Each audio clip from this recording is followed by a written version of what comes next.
Good afternoon, everyone. So this is Faraz from Bennett University. And before we start the session, there is a basic rule. One, if some internet issue comes up during the talk, just wait for the 1 minute. Some of our team member, they will give the proper instructions. And secondly, we would request if all of you as an attendee or in YouTube, if all of you are there, if you can put your mobile at mute. And once again, I'll share the framework of the talk. So for 5 minutes, we'll be having a normal introduction for the speaker, and then the 15 minutes will be given to the speaker for the presentation, and then 20 minutes we'll have a common discussion, which already we have got a question through the registered form, and then 10 minutes we will have the question for the audience, and then 5 minutes will be a thank you and the concluding remark by me. So once again, good afternoon, everyone, and this is a warm welcome to all and welcome back to our second event in the series Awareness Talk, Road Safety and Accidents, Sarak Suraksha. Today we are joined with our esteemed speaker, Dr. Professor Vikram Singh. Before we begin, I just want to share with all of you why Awareness Talk. So nowadays it's all about awareness, how we can aware ourselves, the society, the community, student affairs department. We came up with this theme of Awareness Talk.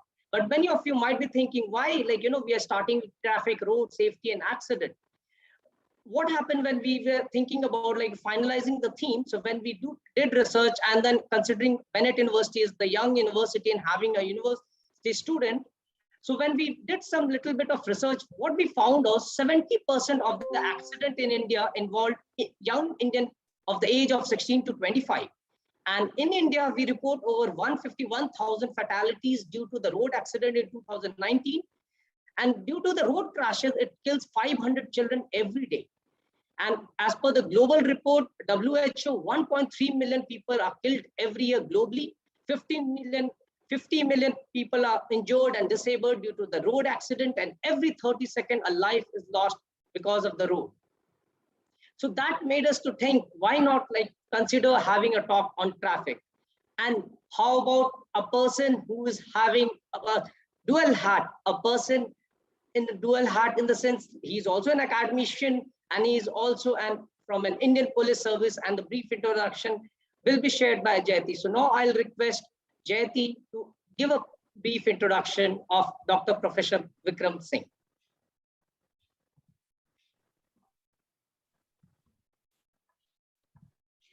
Dr. Vikram Singh, former DGP of Uttar Pradesh, Chancellor, Noida International University, a social activist and educationist, the author of Human Rights and Police, Dr. Vikram Singh.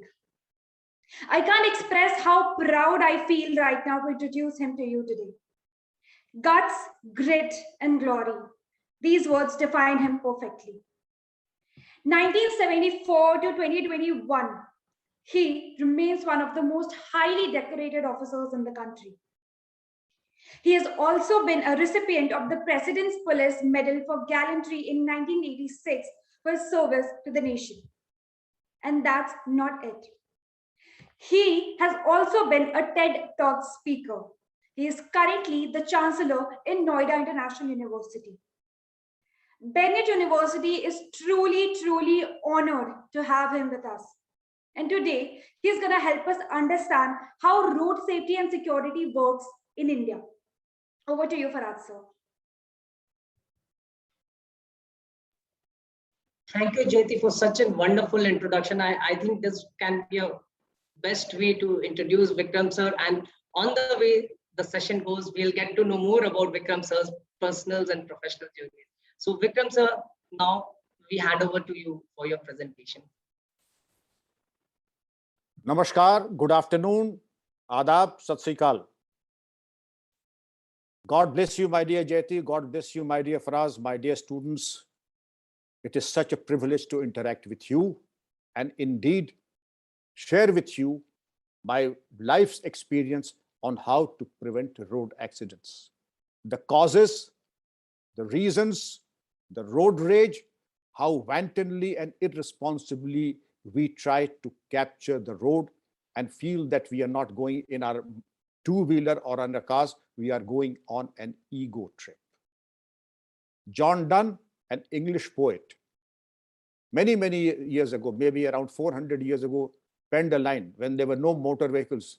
But if today I were to import those two lines, they are so realistic about today's horrible, unsafe conditions on our roads. John Donne wrote, I run to death, and death runs to me as fast, and all my pleasures are like those of yesterday. I run to death, and death runs to me as fast, and all my pleasures are like those of yesterday. Mr. Faraz sir, during his introductory remarks, mentioned that there were almost 150,000 deaths annually in India. That exceeds now to almost 200,000, 2 lakhs per annum, immensely more than the pandemic has claimed per annum, immensely more than any disease that can possibly have claimed. The whole tragedy is that it is totally preventable. Much of it is preventable, 50%. And then first of all, let us understand the contributory causes. The contributory causes are that our roads are now, India is a developing economy, and your generation is the most fortunate. I could never, I joined the IPS, and the only thing that I could think of at that point, we were given a horse allowance, Ghursavari Bhatta, to have a horse, and then the government. So that outlived that. Then we were given bicycles. It was much later that we could get a two-wheeler or a four-wheeler. But today, look at your university.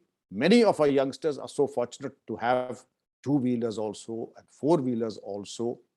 And then the magnitude of the manufacturing of two-wheelers and four-wheelers, that all our youngsters would like to have one automobile or the other, if not two.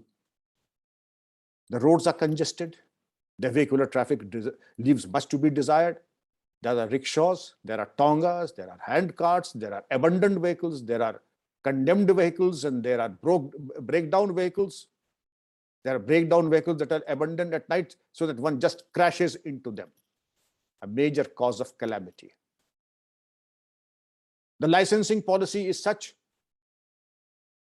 that when I was abroad, I was made to take my license here in India, did not work there.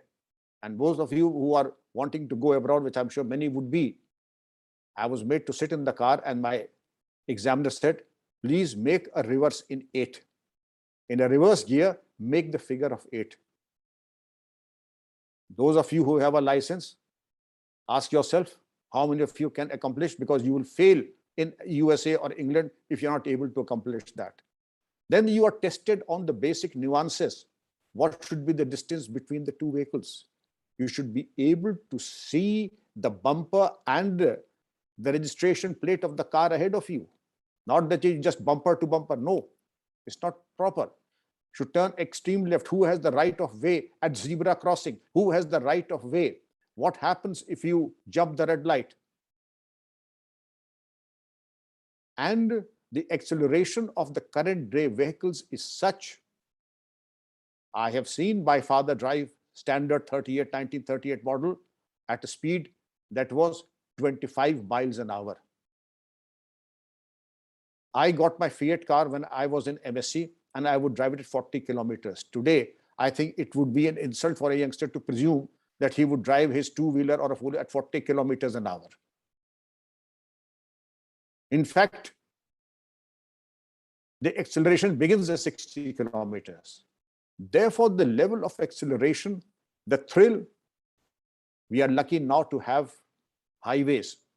And these highways have become, they are a blessing. They have made communication so very simple. They have made communication so very easy that what used to take 12 hours is now barely 4 hours. So that is a blessing. The horrific tragedy is that it is also sounding the death knell of thousands and thousands of lives. We will also go into what we can do. First, understand our machine. Understand the machine. What are the fallouts? The braking capacity. You are going on a highway. And when I tell you highway is an example because In other normal roads, you have the opportunity of taking precautions, and suddenly you find a blue bull jumping in front of your car. There is no time because you're already traveling at 100 kilometers an hour. You have no way to dodge the blue bull or the dog that has just jumped onto the road in front of you. You have no way of dodging carefully or dexterously any person, villager, who jumps onto the highway. Therefore, have absolute control over your machine, a two-wheeler or a four-wheeler. The two-wheeler is a primary contributor to the accidents and accidental deaths. I would reiterate, youngsters, two-wheelers are a primary cause. And by the time your session is over, unfortunately, and I hope I am wrong, there would be 17 deaths, because we have 415 deaths every day on an average. And in 1 hour, it translates to 17 deaths. I hope I'm wrong. God Almighty is gone. Let everybody live, let everybody be safe and healthy. But the fact of the matter is, it is not by wishing, it is by working that you can avoid. And that is, understand your machine, enhance your driving skills, understand the nuances of good driving habits, and approach when to give a dipper, when to be on your side, how to give a pass, how to take a pass. Then what are the pitfalls? The major cause of accidents in other places is consumption of psychotropic substances and drinking while driving. Never drink and drive. The police department has what is known as the Doppler's radar for speeding and breath analyzers for analyzing the breath, and there is no escape. That is an incontrovertible evidence that a person has consumed alcoholic drinks. And the court will also come down very heavily. When I was your age, I was traveling in a car in the rear. I was driving the car, now sitting in front. And there was an American fire officer who had come. He all put on his seat belt. I asked him, why? But you are not in the driving seat. In my 30 years of experience as a fireman and a lifesaver, I have never extricated a dead body wearing a seat belt. Wherever there was a seat belt, life was saved. Now make no mistake about it. Wherever there was a seat belt, the casualty was not there. And if the person sitting next was not wearing a seat belt, unfortunately, that person died. So that is the significance and sanctity of having the seat belt, that in 30 years, that officer did not see, although he must have addressed hundreds, if not thousands of cases of accident, but not a single case where the seat belt was worn. Keep safe distance from the vehicle in front. Braking too suddenly, most of the vehicles in India do not have airbags. Then we crash into it. We crash into the steering wheel, we crash in front. Therefore, keep safe distance so that the crash is avoided. Then avoid distractions. What are the distractions? Mobile phone for one. It's a different matter if the Prime Minister wants to speak to you. Even if the Prime Minister wants to speak to you, put your car on the left and then call back the Prime Minister, sir, I'm so sorry I was driving. Now I'm on the left. Now I will speak to you. But don't attend to every WhatsApp message, every Facebook post, and every SMS and every call. Do yourself this mercy that you will talk only when you reach the destination. And if the Prime Minister office wants to get to you, please go to your left, park your vehicle, and return the call. But it is best done that you do not take any calls and do not see your Facebook feeds, do not see the responses, Instagram and WhatsApp messages, or browse your email. That is not the time to drive. Loud music, basic soothing music, which is instrumental and does not want to engage your attention, by all means, because it's terribly boring to go on a drive for 6 hours and 12 hours without music. But to have a music that competes with your engine noise. On one side, it is the engine that is shaking the vehicle. On the other side, it's the music that is shaking the vehicle. And the heady mixture and the cocktail of the music and the beat of drum, that if you switch off the engine, the noise, I would say noise, not the music, the noise generated by the music system is such that your vehicle will be rocking even if the engine is switched off. That kind of music is best avoided. Soothing music, pleasant to the ears, that is relaxing, that may be so good. But loud and jarring music, perhaps it draws your attention and makes your concentration take a back seat. That too needs to be avoided. Never jump the red light. You feel that there is nobody around. Firstly, the challan will be there. Now everything is electronic. The challan will be there even by the time you reach home. Challan apart, there may be people in the darkness who said that this is a green light here, and then John Donne's prophecy comes true. Two meeting each other, the knife and the melon meeting each other. Always respect the speed limit guidelines. Do not cross the speed limits. Then we have the truck drivers, we have the bus drivers, then we have students who have studied till about 4 a.m., 5 a.m., and they want to go back home. They pick up the car, and by the time the music comes, and the beautiful ghazal, and that ghazal is like a lullaby. It makes a person drowsy and makes a person sleepy. Truck drivers, the tragedy is, I'm so sorry to say, but a major percentage of accidents happen, you know why? Because of consumption of alcoholic drinks. Drowsiness caused by consumption of alcoholic drinks, drowsiness coming out of lack of sleep, and watch out for drivers on the road. Be alert. It is not your mistakes. The other person's mistakes can also be the cause of discomfort and an accident. Then I would draw your attention to the fact that there is a good Samaritan measure, and duly it is now a part of law. I will tell you that normally you and I would be very, very reluctant to take a victim of accident to the hospital because of the cross-examination and other things. But we see that the government has come out with a Good Samaritan Act, and all of you need to say that. And point number 6 is the disciplinary department action will be initiated by the government concerned, that public officials who coerce or intimidate a Good Samaritan will be taken to task. Then the statement will have to be taken in one go.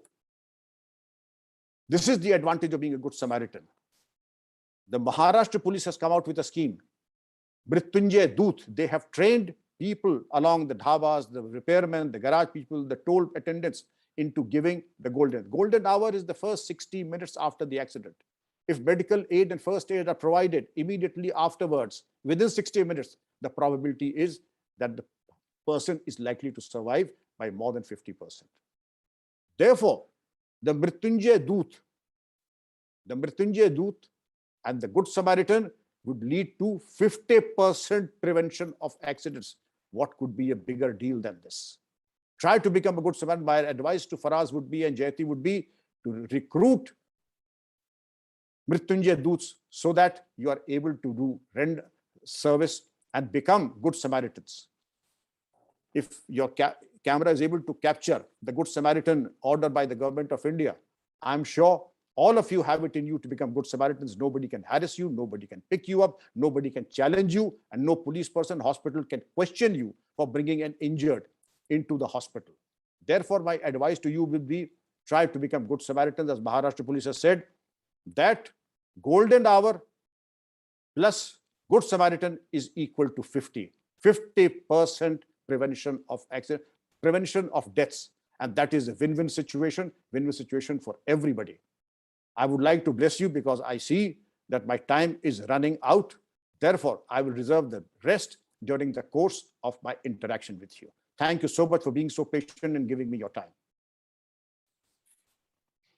Thank you, Vikram sir. It was really some of the information which you shared. It was really amazing, and especially for all the audience who are externally watching us, student, faculty, and staff, all of us. I think that the information which you shared, it's a good, and some of the concept also which you have shared with us. Let's see how like all of us can think and at an individual level or at a university level or at a community level, how we can follow the Samrat policy, and that can be an act whereby it can help us to build a community at a national level and a global level.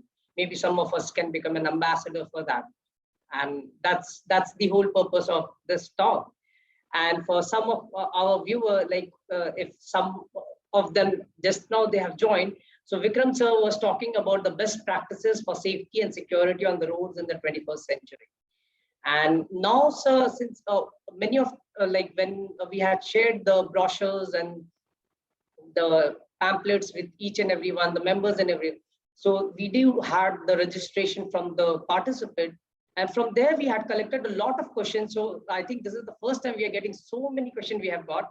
But due to the time constraint and everything, we will see like how much question we can wrap it up.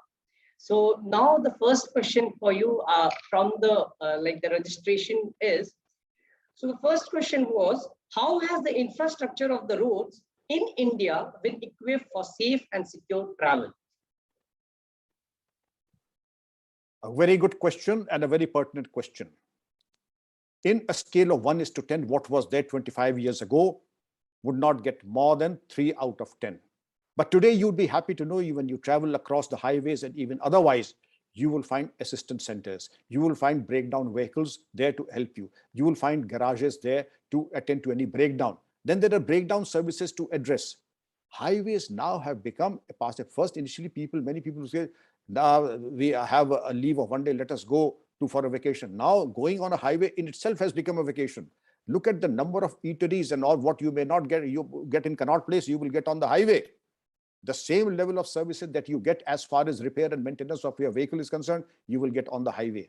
And therefore, not only that, you have also health centers coming up. I'm not going into details about the health centers, but basic your security, the first aid vehicles, the health vehicle, the assistance vehicles, the police assistance vehicles, the tow away vehicles, they are all there. Not to mention the speeding cameras, the Doppler radars of the police, and also those checking your speed, and also the alcohol in the bloodstream, they are also there. So I think it's a very, very safe, and it is nothing short of a revolution that has happened in the last 5 years. Very nicely put, Vikram sir. Thank you so much. So the second question which came from the like registration form was, and since again like our university is an engineering school, so I hope like one of my engineering student might have raised or asked this question. So how has the technological revolution affected the restructuring and strengthening of 4 E's of road safety, which is engineering, economy, enforcement, and education today? The 4 E's are the backbone of road safety and road travel. Education is there, but not at a level which I would say that, yes, it is commendable.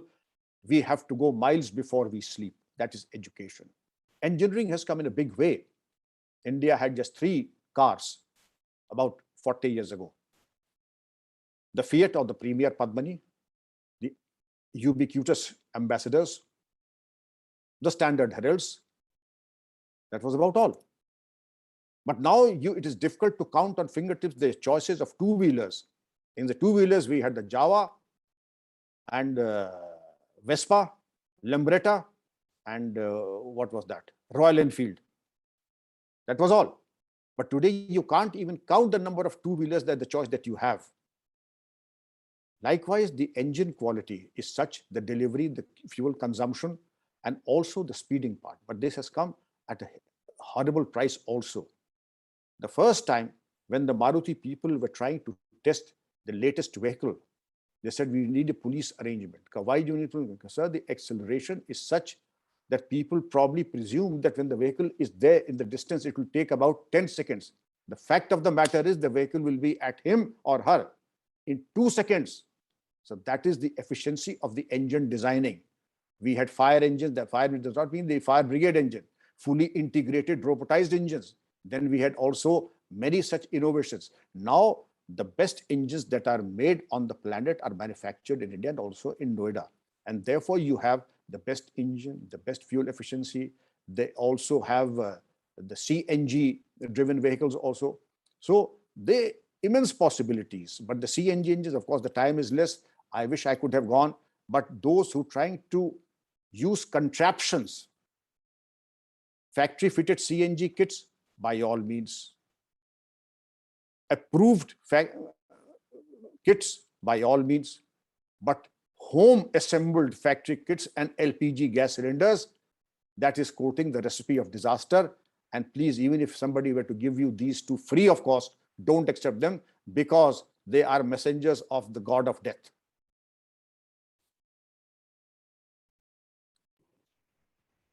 Thank you, Vikram, sir. So nicely explained all the 4 E's. And I hope this will be a good information for especially our engineering students or the students who are interested in economics or who are interested in the education area. And yeah, I do agree, in the education, it's a long journey, and let's hope so, like within this 50 years or 100 years, that journey become little less compared to what we have. Now, the third question, sir, was since considering your profile and everything, they have also like considered a different question. So it's related to your first journey of your life. So the question is, how does security, man management, crisis management, and team building play an important role in policing? If you're not a teams man, then you cannot be in the police, because policing means, when I was the DGP, I headed the largest police force in the world, that is 200,000 plus, 2 lakh plus. As a junior ASP, when I was your age, maybe 21 when I joined as ASP, my charge was 5 police stations, the police lines, that made a force of almost 3,000. Now, as a youngster, I cannot say I have no experience of man management, and there are all kinds of problems. If I'm not an expert in crisis resolution, I'm not able to handle problems and address them, I'm not a teams person, I'm not a fast learner, then I would be unequal to the task. Therefore, if you're in the police, like your mother, you have to be a crisis manager. You have to be a teams person. You have to be a good finance manager. You have to be a person who has so many responsibilities, and you have to come out with convincing responses, workable responses, not responses that are only academic and can work only in the library. No, they jolly well work on the parade ground, they jolly well work in the police station, they jolly well work out at the roads also. Any solution that is purely bookish is of no consequence. Therefore, practical solutions, be patient, listen to them. And when you are 20, 22, these 3,000 people, when they come to you, or when the people will come, they are 70 years old, and they say, "Aap mere pita ki tarah, you are like my father." Then you can't say, "How dare you call me? I'm 22 and you are 70. How dare you call me?" I'm like, but yes, you may be young in age, but the Almighty and society have given you the privilege of addressing the problem, and therefore, it is customary to give this kind of the great respect to the person who is there to address the problem and give relief.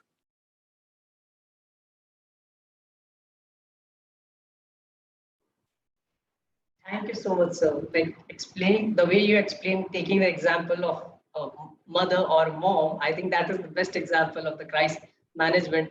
And since you did relate the personal thing, like when you started as a youth, so yeah, like many of the audience, I am sure, like they might be in this youth group, so they can understand it, like, you know, how difficult it is, our own self-expectation and the community expectation. When we, at a young age, we have that certain expectation and how to manage that. Thank you so much, sir. So the first question is, for what changes does the current road safety policy, since you were talking about the policy, so the fourth question is, what change does the current road safety policy in India requires to make roads safer for vulnerable users such as physically challenged people? And considering you're also there in university, I think that's a very relevant question. I think it is a multiple, your question for us, and this question has multiple dimensions. First, the physically challenged people, the vehicles will have to be suitably aligned and designed so that they are user-friendly. Now, with the designing of the vehicles, then you come to the fact that those who have visibly challenged, and then there are those who have a physical challenge. There has to be a different confirmation in respect of that. Then amendment in respect of law, licensing policy. Who is deserves and who is entitled to get a driving license and who is not entitled to driving license. That has to be very clear cut, and it has to be people friendly so that nobody is debarred merely because of some minor infirmity. The licensing policy, then you come to the law. It is not just that physically challenged people are on the driver's seat. The physically challenged people can be on the other side of the road also. They can be pedestrians also. They can be just passengers in a vehicle. How do you handle that situation? The question of a person not entitled to drive, but he happens to be the son of a billionaire, and I'm giving you real life examples, takes the keys of his father's car and drives down and mows down 5 people, whether it's Mumbai or Delhi. I'll stop at that. Don't you think that the child is responsible primarily, and also the father? The father should have been more responsible. It's like handing over a weapon which was in his name, but he handed over to the child. And this vehicle, this car, was used as an instrument of violence. Therefore, I would say that there should be a law. There have been any number of tragic cases, that there should be a law that should penalize both the child and the parent. I would also say the Juvenile Justice Act under such circumstances should decrease the age of the juvenile. If you are old enough to drive a car and know what you are doing, then you are also old enough to take the punishment of an adult also. If you are behaving like an adult and behaving in a manner, then you are also old enough to face the consequences of transgressing the rule of law and propriety both.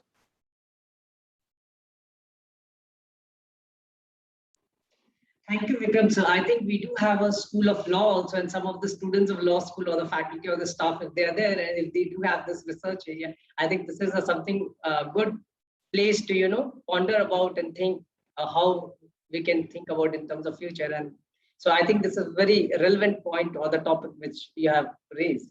Let's see in the coming days if we get some papers or some of the students who are listening to you, or the faculty or the researchers, if they come up with some facts and figures and papers.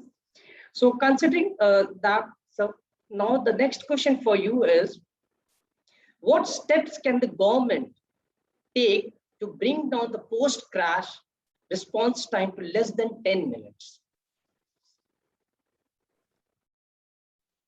Well, that would be an unusually unrealistic thing to do, but yes, we should plan for 10 minutes, then perhaps we can do it in the golden hour. During the course of my interaction, I mentioned that there's the concept of golden hour, that is 60 minutes, that if in the 60 minutes the medical assistance, the first aid is given, the probability is immensely high of the person surviving. But if we waste those precious time, the government can do multiple things. To begin with, ambulance on the roads, a quick system of redressal, so that if there is a crash, there should be a button on your mobile phone that is an SOS button so that it can alert the nearest ambulance. And there's something that I was speaking of the hat, Mr. Faraz. This is something that I have done, that an emergency button alerts the closest ambulance, and the closest ambulance comes, helps, and whatever assistance is to be given, even if it is hospitalization, that is done. You see, what would take 90 minutes is accomplished. I would say, I'll be honest, not 10 minutes, but yes, under 30 minutes, that was even perfectly doable. And you don't have to spend a rupee. The result was, when I gave my proposal before the people volunteered to put those ambulances. They paid for the POL, they paid for the, it was something like a public police partnership, and it worked wonders.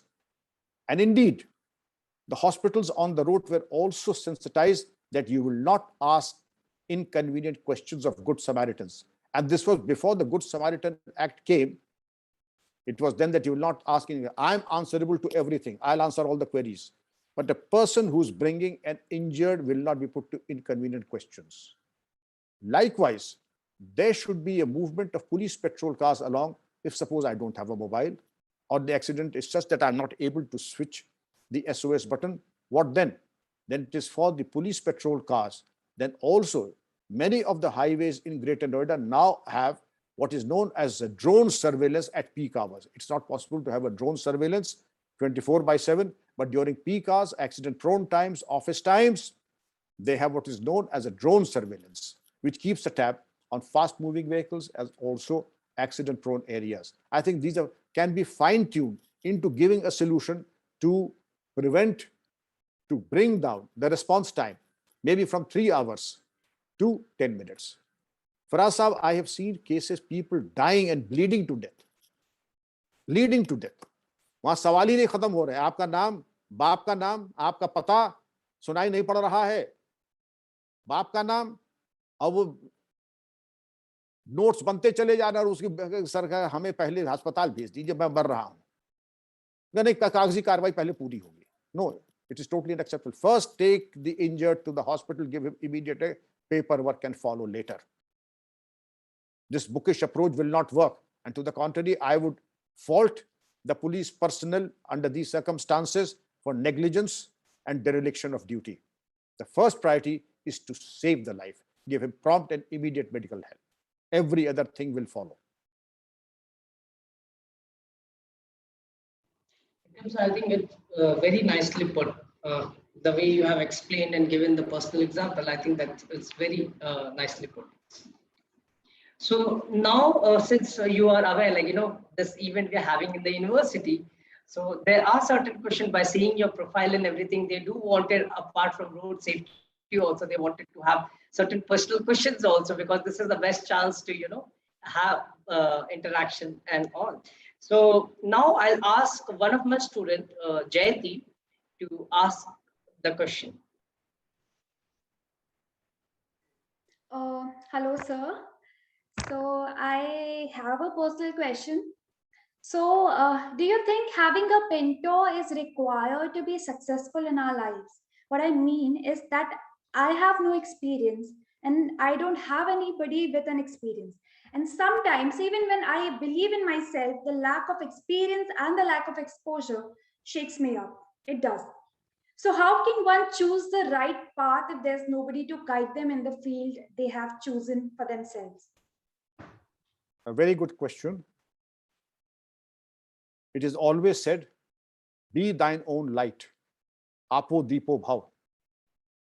But being your own light is that somebody has to light you up first.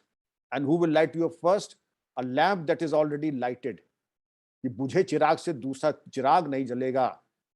जो खुद जल रहा है वही आपको आपकी ज्योति को प्रज्वलित करेगा. जयति.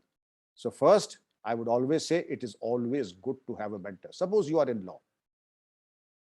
Then naturally, if you were to discuss law with somebody like Harish Salve, if you were to suppose have tea with Harish Salve for 1 month every day, 15 minutes a day, and suppose you were to have tea with, say,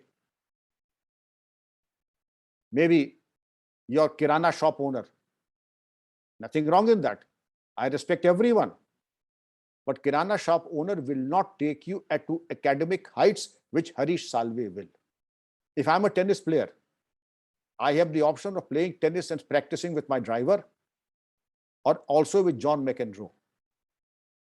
Practicing with John McEnroe for 1 month will make me a different tennis player altogether. Practicing with my driver, no harm in being a driver. I respect my driver and I salute him for being so loyal and so disciplined and obedient. But tennis is not his forte. But if I practice tennis with my driver, not for a month, not for 6 months, but for 6 years, I think my tennis skills would take a backseat. I'll not be able to play tennis in public. I'll not be able to give a powerful serve. Therefore, to have a mentor, it is always better to have a person who can take you, hold hand, and take you to different heights of academic or physical or individual brilliance. Therefore, pick and choose your friends. The friends that I have, when I say friends, that means mentor. The friends that I have are an extension of my personality. Tell me your friends and I'll tell you who you are. If I say that my friends are Faraz, my friend is Jayati, my friend is Shashwat, you are in the right company. You will go places in the next 5 years. But if I say that my friend is Banne, he is in Tihar jail for pickpocketing. The second friend I have is Bhondu, he has been picked up for auto lifting, he is in Dasna jail. My third friend is Kallu, he has been picked up for assault and robbery. Sir, I would not like to say, but I know where you are headed for, because your friends are telling you where you'll be after 5 years or within 5 years. So it's always good to have a mentor, mentor who is iconic, a mentor who's somebody who can hold hand and guide you and mentor you appropriately. Thank you, Jayati. Thank you so much, sir. I have one more question. Would you like to give us some tips, some tips to our generation, the young university students who dream of joining Indian Police Service? Jayati, I would like to give you another quote. I wasteth time, not time wasteth me. हम कहते हैं ना कि हम वक्त काट रहे हैं, हम वक्त नहीं काट रहे हैं, वक्त हमें काट रहा है. और आपके यहाँ आने पे मुझे ऐसे लगा जैसे वापस पुलिस डिपार्टमेंट पे आ गया हूँ. The punctuality and the sense of discipline. One who is not able to manage his time will not be able to manage anything. One is not able to manage his weight, will be difficult for him to manage anything else. These are small disciplines that you must to have. And to join the police, the first thing is that you have to be as hard as steel. You have to run the extra mile, because nothing mediocre will pay now. Mediocrity is a sin for today. Darmiyani, average, mediocre. Sorry. It is not a 10 to 5 job. It is something that you have to be available 24/7. I began going to office at 9:30, came back home at 5:30. Then my Ustad, Mr. B.S. Bedi, the SSP of Allahabad, said, the ASP shall be on patrol of Allahabad, now Prayagraj, on horseback on 3 days a week, till 12 at night, and inspect 2 police stations. For 6 days, apart from Sunday, I used to work till about 12 at night, 9 to 6. Most of the people who say, mere bas ka nahi, I'm giving up, mere bas ka nahi. But the fact of the matter is, I never got tired. At my age, the policing is one profession that will impart so much. You will be a person of great discipline and honor. You will know your law and rules and regulations. And then it also tells you the do's and don'ts, whom to meet, whom not to meet. All of us have a to-do list, Jayati, but we in the police have a not to-do list. हम यहाँ नहीं जाएंगे, हम ये नहीं खाएंगे, हम ये नहीं पिएंगे, हम इनसे नहीं मिलेंगे. Then you become a woman of substance, a woman of steel. I'm 70 years old, Faraz Sahab.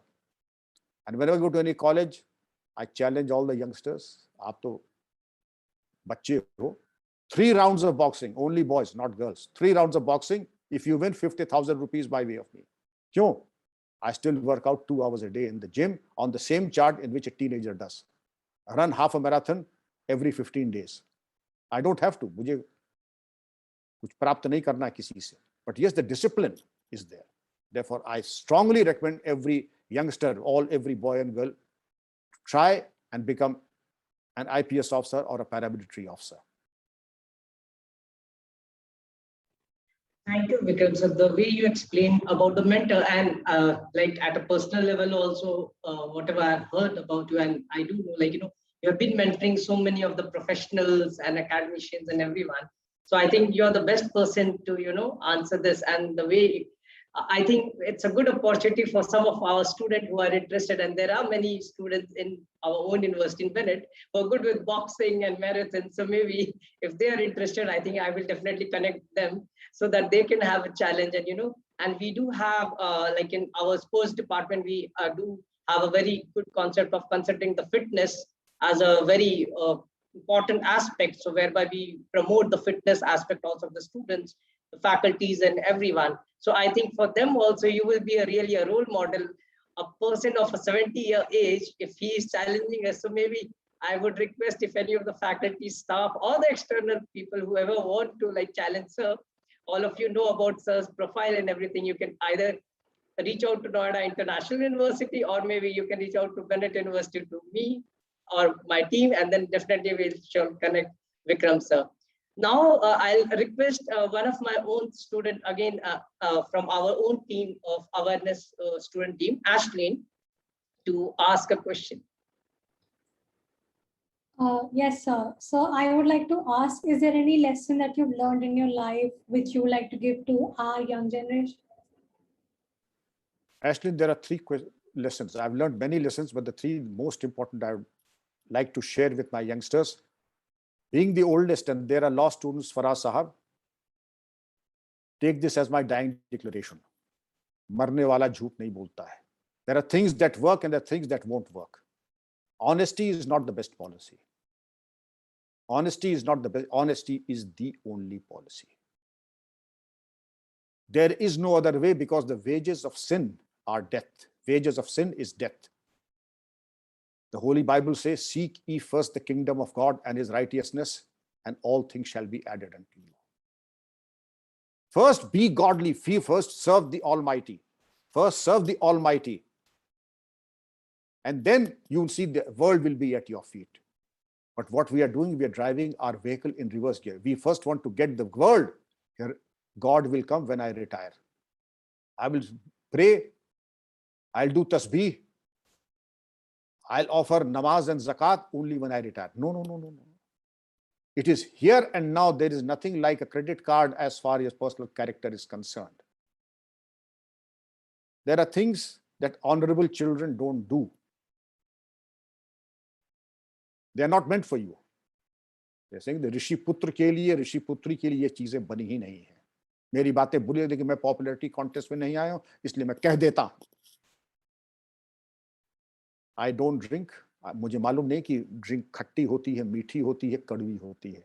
Although being in the police, वो कहते साहब आप कौन सी ड्रिंक, आप तो पानी कम विस्की ज्यादा पीते होंगे. मैंने चखी भी नहीं. And being from the community, I don't like the concept of community and caste. I hate this concept, but they say that the Kshatriyas are more into drinking than the drinking water, but I've never touched liquor. I don't drink, I don't smoke. I have been abroad, and I've been abroad not once, not twice, but I can't even count how many times. I don't know what a nightclub looks from inside. I don't know, and I would not like to know also. I would not like to know. My best friend, I used to meet at least 1,000 people when I was the SSP. As a DGP, it will be even more. They are all acquaintances. But my friends, guess how many friends do I have? My best friend is my wife. My next best friends are my children. And I feel that you are my next best friends. Faraz Sahab, Ashneen, Jayati, Shashwat. Pick and choose your friends very carefully. They have a bearing on your personality, and they have a bearing on your personality, they have a bearing on your future. The books that I read are an extension of my personality. The friends that I have are an extension of my personality. You tell me the books on my shelf, and I can tell you who you are. So choose your books. Choose your friends very carefully. Good students and good leaders are good readers. Bill Clinton used to read 2 books a month. When was the last time that we read a book? Ask yourself, don't tell me. You and I can easily read a book. An average book on Amazon has 65,000 words. And you and I have a speed of almost 200 words a minute. If we invest 45 minutes, we can finish 1 book every 15 days. Okay, finish 1 book every day. And you will see by the end of the year, you will have read 12 to 15 books. What a great achievement. And then the entire horizon changes. This is my advice to you. I could have gone on and on, but then Ashneen would say, sir, you have become senile. When will you shut up? Thank you. I think rightly put, Vikram sir, I personally agree, because the book reading habit, which is like I just, when I was in bachelor, I started book reading. And then after that, because of my master's studies and during the professional journey, when I started the first job, it was very hectic. And I could not give time to the book reading and everything. But recently, like it's almost 3 years, I think more than 50 or 60 books I have read it. But the way the changes I have seen, and not only that, the same thing which we do have like our own cultural clubs, whereby the students, they share about the poems, the books and everything. Their journey, I'm seeing the way they're developing, and I do agree, like, the leaders are good readers. So the way it has transformed some of the students I'm seeing for past 2, 3 years or 5 years or 7, 8 years, the way they have changed. Because this is also one thing when I like share with my own student, I impart this, like, if I can read with having so much hectic journey or hectic like job and so many things we are doing, so why not all of you can also think. And sharing my own life journey from the library, like, how it has influenced the book reading and everything. So I think, yeah, it's rightly put. And I think the best part is, like, when we are student, if we can inculcate the reading habit, that would be the best. And this is the best way we can like, start going deeper. Now, sir, some of the questions, because as I said, like, we do have some audience on the YouTube and Zoom. So we do have some questions from the audience. And in one of the questions which the audience has asked is, what step can various stakeholders take in improving road user compliances? Faraz Mia, the road is one place where everybody is a stakeholder. It is difficult to find a person who says, I have never traveled on a road. There can be a road less traveled, but there cannot be a person who has not traveled on the road. Therefore, every person is a stakeholder, whether he is driving a four-wheeler, driving a two-wheeler, whether he's a pedestrian, whether he's riding a rickshaw, whether he is or has a tonga, whether he is a cycle driver or he's a pillion rider, every person. So the first or the third part is education. Because ignorance of law is no excuse. First of all, we have to educate about the traffic, the Motor Vehicles Act, the consequences, and the good aspects of obeying the rules of traffic, observing the Motor Vehicles Act, faithful compliance with the various provisions, safe and good traffic habits, like being on your left. Some people say that unless I drive on the extreme right, how will people know that I'm a Dabang or a Singham? I have to be on the right side. I'm not going on a Fortuner ride, I'm going on an ego trip in that case.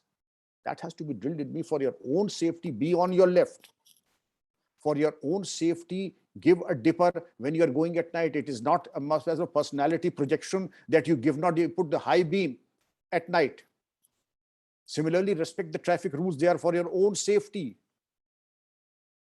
Then the 9 points I addressed you on was the fact that it is perhaps more of your security. You sanitize yourself at least by 50%, because it is not just this 50% and this 50%. If you sanitize yourself by this 50%, I think even if this person is 10%, the probability is that you pass with first class.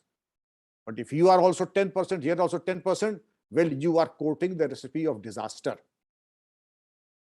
You can see in the horizon that you are courting the recipe of disaster. But here, if it is 50%, here, even if it is 10%, you still get first class.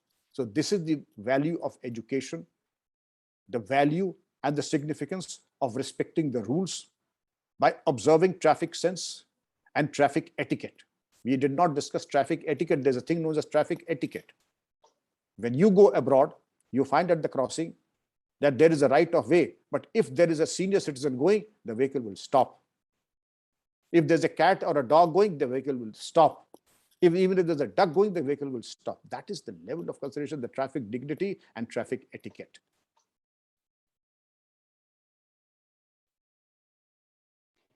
Thank you, Vikram, sir.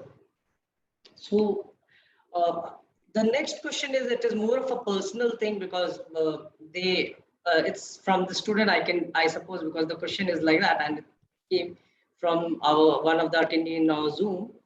Could you please share your journey from your student? And I think some of them you have already shared, but maybe if you have not shared, you can reshare your journey from a student to a decorated IPS officer and a chancellor to a university. So maybe you can share the transition from a student to a decorated IPS officer, and the transition. You had a choice not to go for this retirement, but you chose to become a chancellor. So I think they are more interested in listening the transition journey from a student to a decorated IPS officer, and a transition from an IPS decorated officer to a chancellor to a university. Thank you very much, Farah Sahab. I know time is running out. It's 3:55. I'll just take 1 minute. The fact of the matter is that I was lucky. I was lucky because I spell luck not as L-U-C-K, I spell luck as W-O-R-K. The harder I work, the luckier I became. Then I used to respect, I haven't seen God, but my parents were my God. They still are my God. I used to serve them. Their blessings have seen. Although 3 gunshot injuries on me, grenade attacks on me, yet I'm sitting in front of you, I think it was the blessings of my parents. Then the harder you work, a bright student, getting all the scholarships, competing on my parents' instructions to write the examinations. I wrote all the examinations, came out with flying colors. My parents wanted to join the police. I joined the police with their blessings. And the fact of the matter is that police was my last choice. I didn't want to join the police. But since my parents wanted me to join the police, I joined the police. Okay. Because in my time, where you got married and which job you took up was not your choice. It was the choice of your parents. You youngsters must be laughing your wits out. But that was the day. And I'm happy. I couldn't have picked up a better spouse for myself, what my parents picked up. There couldn't have been a better job than what I got, than what my parents advised me and gave me the choice to pick up. And become a child because I was academically oriented. I started my research after MSc, after topping there, you became a demonstrator. That's being a lecturer today. And then you worked for your PhD. I resumed my academics when I was SSP in Nainital and completed my PhD during the course of service. Then I already was equipped to have an academic career even after retirement. And here I was Vice Chancellor for 4 years, Pro Chancellor for 3 years, and now Chancellor for 2 years. Thank you, Farasa. Thank you so much, sir. And I do agree, because of the time constraint, we would have asked you so many questions. But due to time constraint, I think we need to stop asking the questions. But the way you have given your presentations and the way you have answered all the questions, the professionals and the personal experiences which you have shared, I hope, it might be interesting for some of our audiences who are there and who have, and I'm again sharing, some of the audiences, if they have just recently joined. So now we are talking to Professor Vikram Singh, and he is an IPS officers from batch 1974, and he's also currently Chancellor of Noida International University. And we are having an awareness talk. So now I will just request one of my student, Ashley, so say a few words about a thank you note about the presentation, and then I'll take it over.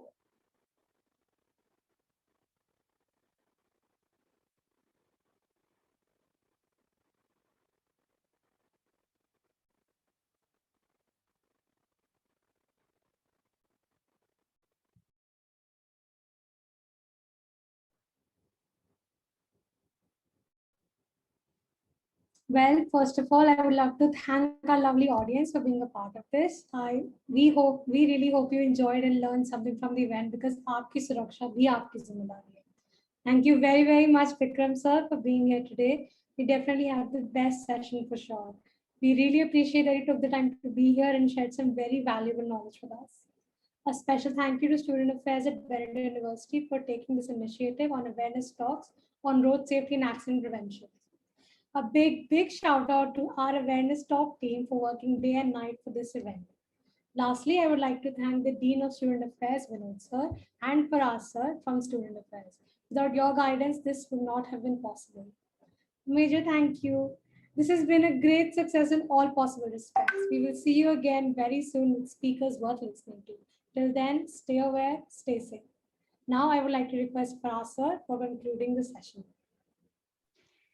So I think the way Ashley has put the thank you, I think it is, so Vikram said this, you may consider on behalf of our awareness student team, the volunteers who are really working hard, and you have been in touch with them, and all the students and the faculties and fraternity from Benedict universities, from them, and the way we so many information which we discussed, we got so many information from you during the conversation, through your presentations and the questions, the way you have captured each and everything and the journey. I think so. Maybe I think during this talk, we might have covered a journey of 40 years or more than 40 to 50 years.